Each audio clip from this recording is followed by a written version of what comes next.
اللہ تعالیٰ کن لوگوں کو تہجد کی توفیق دیتا ہے؟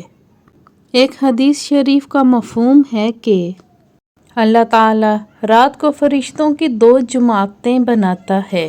ایک جماعت کو اللہ پاک کہتا ہے کہ فلاں فلاں میرے مقبول بندے ہیں، جاؤ اور انہیں نیند سے بیدار کرو۔ تم جاؤ اور ان کو پر مار کے جگا دو، ان کو تہجد کے لیے اٹھاؤ۔ ایسے کون سے لوگ ہیں جن کو اللہ پاک خود تہجد کے لیے اٹھاتا ہے؟ اللہ کہتا ہے کہ یہ نماز کے لیے اٹھیں گے، مجھ سے مانگیں گے اور میں ان کی جھولیاں بھر دوں گا۔ ایسے لوگوں کی اچانک آنکھ کھل جاتی ہے، تہجد کا ٹائم ہوتا ہے۔ ایسے لوگ اپنا بستر چھوڑ کے اللہ کے حضور حاضر ہوتے ہیں، ان کو فرشتے اٹھا دیتے ہیں۔ کیا خوب مقام ہے ان کا، جن کو فرشتے اٹھاتے ہیں اور اللہ کے روبرو حاضر ہوتے ہیں۔ ایسے لوگ تہجد کی نیت کر کے سوتے ہیں۔ اور ایک دوسرا گروپ ہوتا ہے جو ساری رات جاگتا رہتا ہے، اور جب تہجد کا ٹائم شروع ہوتا ہے تو ایسے لوگوں کو نیند آ جاتی ہے۔ اس میں اللہ کے ناپسندیدہ لوگ ہوتے ہیں۔ افسوس ان بدقسمت لوگوں پر، جب تہجد کا ٹائم آتا ہے تو ان کو نیند آ جاتی ہے۔ اللہ پاک اپنے فرشتوں کو حکم دیتا ہے کہ جاؤ اور فلاں فلاں بندوں کو تھپکی دے کر سلا دو۔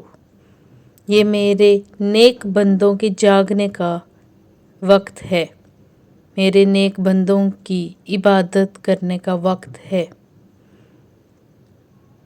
میرے نیک بندوں کے اٹھنے کا وقت ہے، لہٰذا برے لوگوں کو سلا دو۔ میں نہیں چاہتا کہ اس وقت برے لوگ مجھے اپنی شکل بھی دکھائیں۔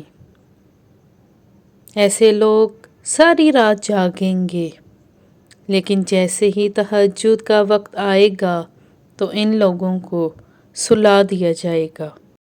جب تہجد کا وقت شروع ہوگا تو انہیں نیند آ جائے گی۔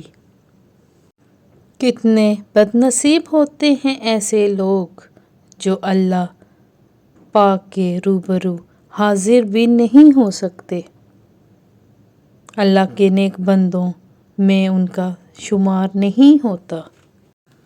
کس وجہ سے ان کے ساتھ ایسا ہوتا ہے؟ دن بھر کے گناہوں کی وجہ سے اللہ ان سے رات کی عبادت کی توفیق بھی چھین لیتا ہے۔ ایسے لوگوں کو چاہیے کہ اپنے دن بھر کے اعمال پہ نظر ڈالیں۔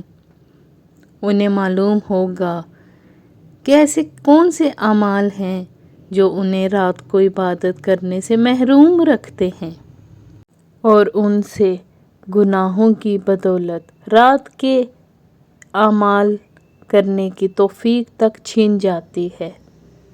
ایسے گنہگار ہوتے ہیں جنہیں اللہ تہجد کی توفیق نہیں دیتا، اور کتنے خوش نصیب ہوتے ہیں ایسے لوگ جو رات کے آخری پہر اپنے اللہ کے قریب ہوتے ہیں۔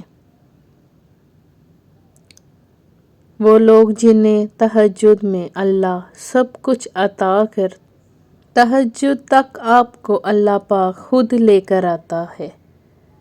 اگر اللہ نے آپ کو تہجد کے لیے چنا ہے تو سب کچھ کہہ دو اس رب سے، جو کچھ دل میں ہے اللہ کو کہہ دو۔ جس کو تہجد مل جائے تو اس کو باقی کسی چیز کی ضرورت نہیں رہتی، اور جسے اللہ مل گیا اسے دنیا جہاں کی دولت مل گئی۔ چینل کو لائک اور سبسکرائب ضرور کیجیے گا۔ جزاک اللہ۔